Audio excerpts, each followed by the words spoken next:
O primeiro crime que nós vamos estudar é a contratação direta ilegal. E aí, pessoal, faço aqui uma ressalva antes de nós nos aprofundarmos no nosso estudo, no seguinte sentido: no início de cada aula, ou melhor, em relação a cada um dos crimes que nós estudaremos, eu lhes mostrarei o dispositivo respectivo no Código Penal. Sei que muitos não gostam de estudar a lei seca, mas eu considero de suma importância para que nós possamos ter uma compreensão adequada da matéria e, a partir daí, então, destrincharmos o que traz a doutrina, o que traz a jurisprudência a respeito do assunto, tá ok? Em relação a todos os crimes também, nós seguiremos basicamente a mesma sistemática, não tem como fugir muito disso, né? Vendo quem é o sujeito ativo desse crime, são punidas condutas dolosas e culposas ou só dolosas, tem alguma finalidade especial, a consumação ela se dá em qual momento e assim por diante. Então, feita essa introdução a essas considerações introdutórias, só para que vocês possam compreender como será a sistemática das nossas aulas, vamos começar. Então, o primeiro crime que nós estudaremos, ele está previsto no artigo 337-E do nosso Código Penal, que é o delito de contratação direta ilegal. Portanto, todo aquele que admita, possibilite ou dê causa à contratação direta fora das hipóteses previstas em lei, estará possivelmente incorrendo neste tipo penal. Vejam aqui a preocupação do legislador em tutelar os interesses da administração pública na contratação de terceiros. Nós sabemos que essa contratação ela deve se dar pautada pela legalidade, moralidade, impessoalidade, além de todos os outros princípios que regem a administração pública e as licitações e contratos especificamente. E com isso, pessoal, o legislador ele acaba também por proteger o patrimônio público, que possivelmente poderia ser prejudicado diante dessas condutas ilícitas. Vejam aqui, então, a comparação daquilo que estava na Lei 8.666 e daquilo que está agora no Código Penal. Lá na Lei 8.666, o legislador ele trazia também as condutas parecidas ao que nós temos agora, porém com algumas peculiaridades. Vejam que o artigo 89 da antiga lei previa a dispensa ou inexigibilidade de licitação fora das hipóteses previstas em lei. O legislador, então, ele era mais restrito, uma vez que ele só trazia dispensa ou inexigibilidade fora das hipóteses previstas em lei.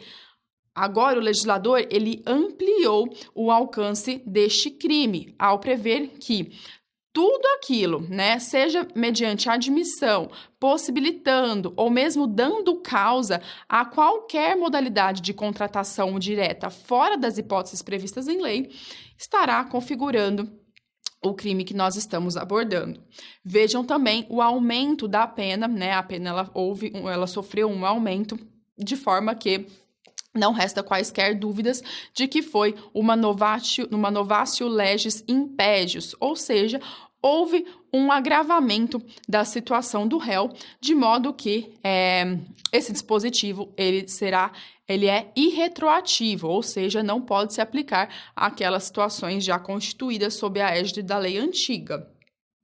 Além disso, pessoal, vejam que o parágrafo único, ele trazia também a punição de todo aquele que concorria, né, que incorria naquelas condutas, concorrendo de alguma forma para a consumação da ilegalidade, beneficiando-se da dispensa ou inexigibilidade ilegal para celebrar contrato com o poder público. Então, o parágrafo único trazia também a punição daquele que se beneficiava com essa contratação direta ilegal. E agora nós não temos uma previsão específica, mas a doutrina fala que ela seria absolutamente desnecessária, uma vez que todo aquele que concorre para a prática do ato, beneficiando-se de alguma forma da contratação direta ilegal, já vai estar incorrendo em alguma das condutas descritas pelo artigo 337-E do Código Penal, seja admitindo, possibilitando ou dando causa à contratação direta. O exemplo, né, que nós podemos mencionar aqui seria de um procurador que está atuando um advogado que está atuando nos trâmites de uma determinada licitação ou contratação pública e emite um parecer favorável à contratação direta, porém movido por má-fé, visando fraudar, burlar o que deveria ocorrer via licitação.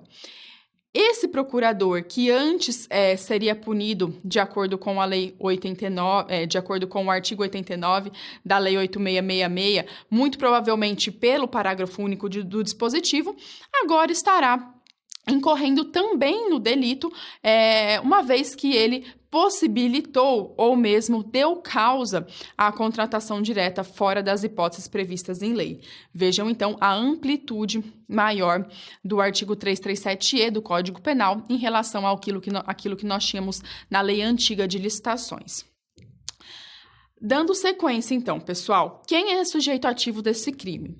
Trata-se de crime próprio, uma vez que somente funcionários públicos que atuem no processo de contratação direta é que poderão ser responsabilizados, é que poderão incorrer nas condutas previstas nesse tipo penal.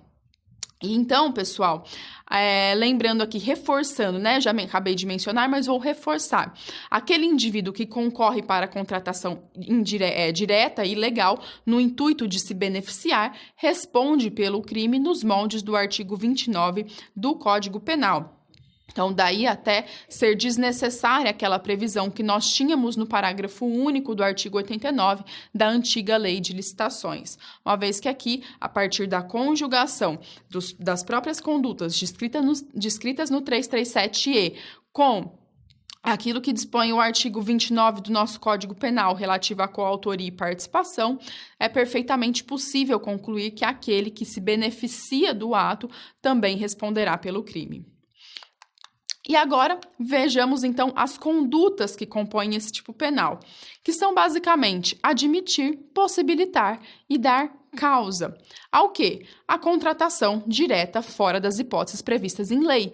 Veja que é uma norma penal em branco, porque é a legislação que vai trazer quando e de que forma as contratações do poder público poderão ocorrer sem licitação, ou seja, poderão se dar de forma direta.